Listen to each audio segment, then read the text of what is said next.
hide in your supersized reverse devil's toy box every night. I do the same. It sends the demons insane, and into the distance they speed. Safety from every spiritual punk. Mine even has a cat flap with mirrors. That way I don't have to leave the door ajar and let the creepies in. Anyway, let me give you my latest findings.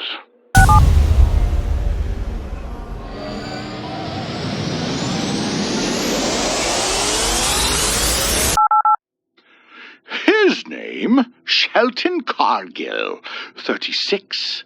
A scientist, an activist, a mover, a shaker, and more importantly, an ideologue at the vanguard of a movement to save the Earth from human influence. From greenhouse gases and other causes of global warming. Location, Houston, Texas. Date, March 2031. Since the 1960s, warnings had emerged from within the scientific community alerting humanity to global cooling. Then, in the late 80s, they switched in a bipolar manner to scream loudly through media about the fears of global warming. After a few decades, science realized it didn't have the proper data on the situation. Regardless, the ever-beating drum of stories and movies and obscure white papers about the consequences of humanity being humanity and causing global calamity continued to bend the ears of millions, then billions. Everyone knew there was something wrong. They could feel it. Granted, the prophets of this scientific spin were always crying imminent destruction, and their prediction of Earth's ending sailed by again and again and again without ecosphere extermination.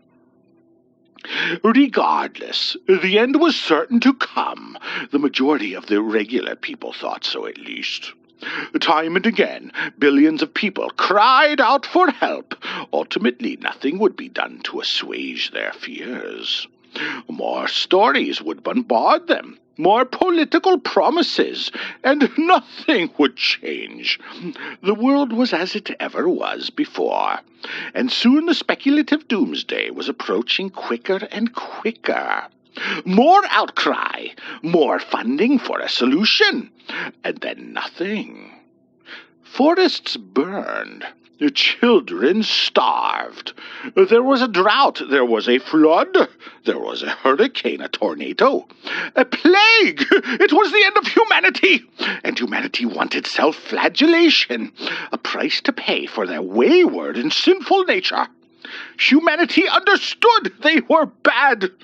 Humanity wanted punishment, and for someone to set it all right again. Only science and the occulted or esoteric properties it contained could ever bring exegesis and clarification. And lo, there appeared the savior of humanity. He arose from the muck of the common people, rising like a beacon of hope and wonder in a world crashing and burning around the globe for the past 50 years. Shelton Cargill, a name to remember and revere, and by no doubt a name that would be remembered unto the end of humanity as the person responsible for saving the planet from humanity, from all its woes. Shelton was tall, fair-haired, erudite, composed, and a paragon of logic and scientific understanding. Young as he was, he dedicated his entire life to the problem of global warming, in which he was born and ensconced since his first moments on terra firma. As a child, he watched Captain Planet and Sushi Squad and all those wonderful fictions, graduating quickly to PBS documentaries and Al Gore's movie, An Inconvenient Truth. And then he matured into a political voice in his teens as YouTube and other social platforms granted him voice to the masses. He attended Yale for a doctorate in physics, Harvard for a doctorate in geological sciences, and MIT for doctorates in chemistry and environmental science. By age 30, Cargill was a man of connections and creativity, having swum in the deepest academic oceans and providing intriguing studies and solutions in his university papers, all of which blazed across the internet to all ends of humanity, and most of which caused people far and wide to see him as the only true advocate of their plight. People donated to his freshly minted foundation for global correction. Governments, pressured by people, threw money at him, and the media adored him because he had so much money and favor. Shelton's fame and wealth grew. He stood atop the world in 2031, poised to flip the switch, so to speak, and illuminate a bright new future. He held the strings to political activism across the nations. He had the ear of every politician. He held an unshakable grip on the media's pens and keyboards and camera lenses. Every word he spoke was instantly translated to billions. Every movement he made was conveyed. Every desire he uttered was instantly an urge to action among the tormented throngs of lesser mortals. Yet it wasn't satisfying enough for the eminent scientist. He coldly watched from his control room in Houston as the world was relinquished from the catastrophe of centuries of human devastation. And he felt cold. Shelton Cargill had just saved the planet from the woes of humanity, and it wasn't satisfying. He was ill at ease. You see, in the days before Shelton was to complete his magnificent crowning ultimate project to achieve a cleansing of the Earth and destabilization of proper temperatures and climates and weather patterns, as prescribed by criterion of generations before his emergence into the scientific community, he had final opposition to his ideal intent. Before Shelton stood a mildly nervous politician, clearly worried over some discomfort. Bain Williamson wasn't a typical politician cut out of the mold, casting the modern pattern of political posturing. Bain wasn't a very old man, but he was stuck in those days before the 2020s, when politicians were eagerly playing sides and walking fences to appease, while getting longevity and the benefits that come with tenure in office. Shelton and the people that propelled him into power had destroyed that mold and cast of characters it blighted governments with since the American democratic method of governance emerged as the dominant paradigm. These days of the 2030s, politicians were meant to be obedient to the people alone, and the people spoke as one, using science as their guide. Superstition was gone. Thoughtless obedience to illogical doctrine was out. Science was the light of humanity now. There was no more need for dissent or discussion or almost anything, because there were only facts, and facts defined the truth. And there is no arguing with the truth. Science is truth, the motto of the Global Correction Foundation. Hegelian dialect was already too broad a forum for personal doctrine. Science discovered it allowed distraction and lies, falsehoods, to enter the arena and disrupt truth, to muddy the waters. There is only one course of action, Shelton Cargill declared to Bain Williamson days earlier. The action of correcting global warming. Nothing else is of any importance. But, began Bain, a tiresome beginning to any argument denoting opposition to truth spoken aloud. What if the action isn't proper? That mere rebellion from the politician rose the ire of the super scientist activist. How? Shelton asked in a typically scientific manner. Is there nothing more important than correcting global warming? Oh, no, Dr. Cargill. Bain retreated mildly. That's truth itself. But what if the actions you are taking are flawed in their execution? You've already eliminated the possibility of impure intentions and unadulterated attitudes from perverting the lofty and exalted goals we're striving for. But what if there was corruption in the data? If the premise or the foundation of this plan, which was constructed far before your intervention in affairs. I've checked and double-checked, Cargill fumed. My teams have gone over it all, again and again and again. And we all agree. Everyone is in agreement, Mr. Williamson. Science is truth, and when truth is heard, there is no disagreement. There is only agreement, and everyone agrees, except for you. That is very worrisome, Mr. Williamson. Oh, no, I don't truly disagree, Sam, the political figure wormed.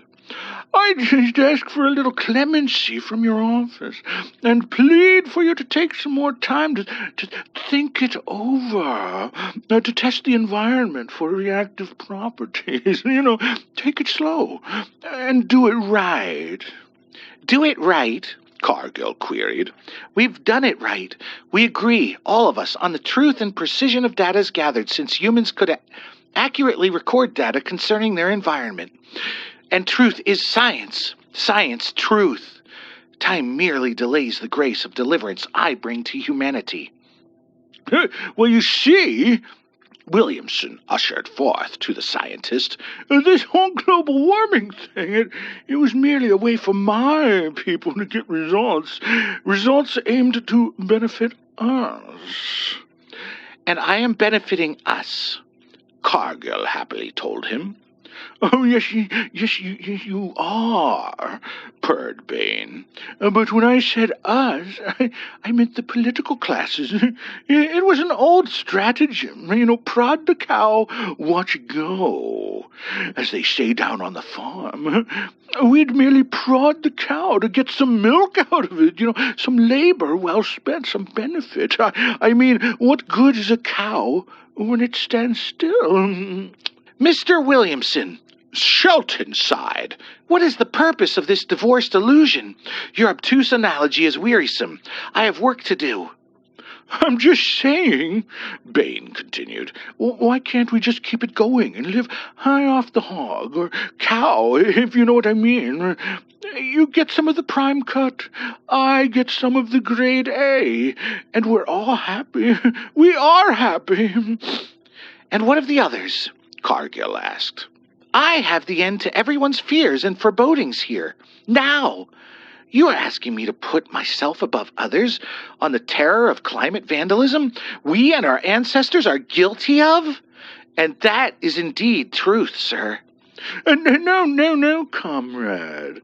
Again, the oleaginous outpourings of the political salesman slithered forth, just cautioning, positing the assumption that the foundation of your project might be tainted by urgings that weren't genuine, that were actually hasty and ill thought out by our guilty and deplorable forefathers, if you know what I mean.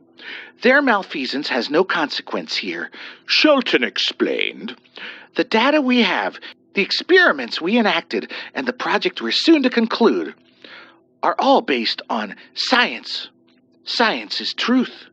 Whatever lies and bewilderment might have stupefied the generations before us, it has been swept aside by science. This is the dawn of a new era, Williamson. Oh, it is. As the world knows, as you know, Mr. Williamson, the Foundation has already launched high-range missiles that have dispersed heavy particles in the upper atmosphere.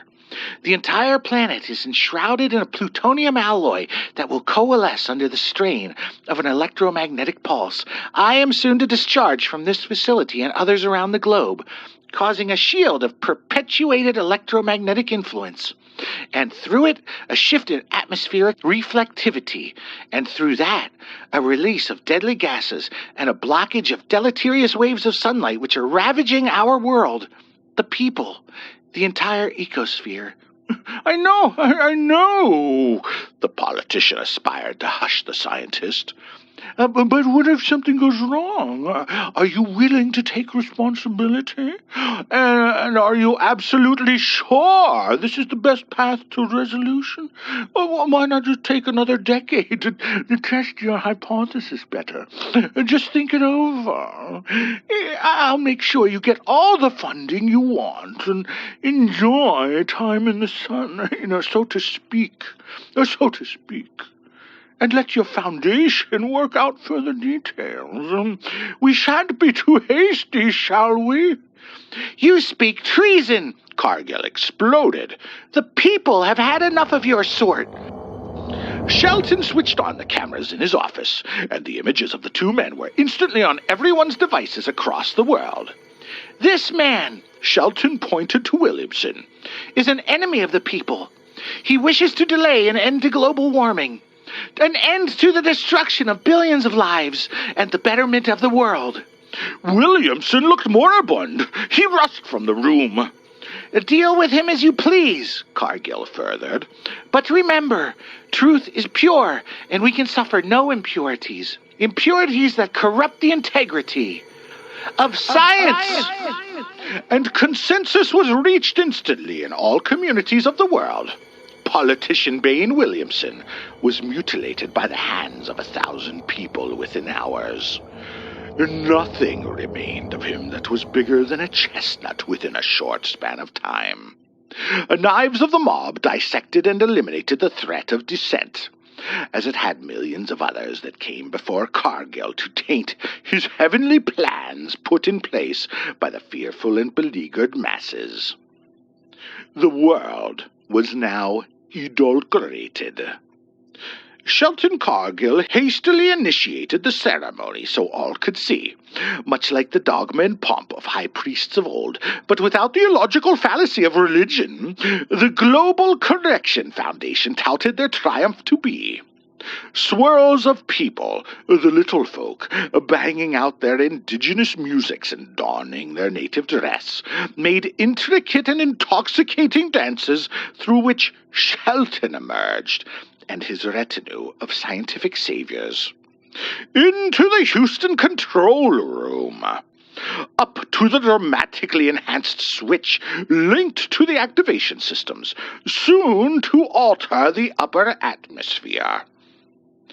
And after a couple dozen cursory and superficial speeches by various lesser personages, Shelton stepped into the spotlight and flipped that switch. And it was done. An amplified hum for theatrical effect. And the entire planet witnessed the sky above them alter and turn pale green as expected. Cheers and howls of elation. Billions of people cried out with happiness never expressed before. A ceremony for the ages, for eternity. Global warming had ended. And then everything subsided after days. People went home. People resumed their lives. That elation cooled down with the world. Humanity was no longer worried about anything beyond their local environment, as it was before the days of media and distant influences alerting them to the coming disaster of global warming. And then it grew cold. Ice was forming up north more and more. It began to snow in the tropics. Everything above the 45-degree parallel was dying in summer. Heat was escaping the planet, never returning or replenishing. And everyone stood perplexed.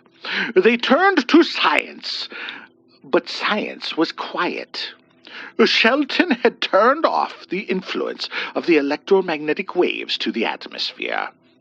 But the atmosphere remained green. It was permanently afflicted by the influence of the heavy particles. All Shelton Cargill could do was sit alone in his control room, all others ushered out, the doors barricaded, and watch as the earth die under ice and painfully frigid air. He would receive alerts and inquiries every few seconds, but he didn't answer. Shelton just looked intently, fearfully, at the screens before him, and tried to deduce what went wrong. In his mind, he wasn't wrong. He did indeed stop global warming, all warmth whatsoever. And now, as everything alive was sentenced to a slow and pathetic death at the hands of science, Cargill did have one moment of pure and unescapable truth come to him. His name and achievements would indeed be remembered until the end of humanity. Mr. H, over and out.